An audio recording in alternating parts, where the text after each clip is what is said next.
Qarabağdan köçən ermənilər Ermənistanda vətəndaşlıq almaq üçün müraciət edərkən qarşılaşdıqları mənzərədən təəccübləniblər. Qlobal İnfo xəbər verir ki, onlara verilən yeni pasportlarda doğulduqları ölkə hissəsinə Azərbaycan yazılıb.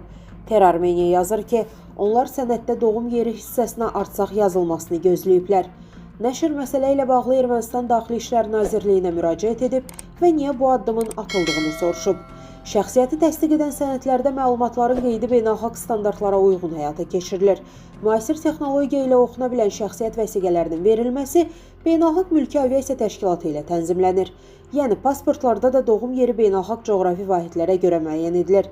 Beynəlxalq qaydalar çərçivəsində təsdiq olunmayan hər hansı detal vətəndaşa sərhəd keçid məntəqəsində problem yaradır deyə Nazirliyin cavabında qeyd olunub. Bundan əvvəl pasportlarında qondarma Artsaqın adının qeyd olunduğu şəxslərlə bağlı Ermənistan Miqrasiya Xidmətində çox sayda ölkələrdən şikayətlərin daxil olduğu, həmin adın beynəlxalq səviyyədə tanınmadığı bildirilib.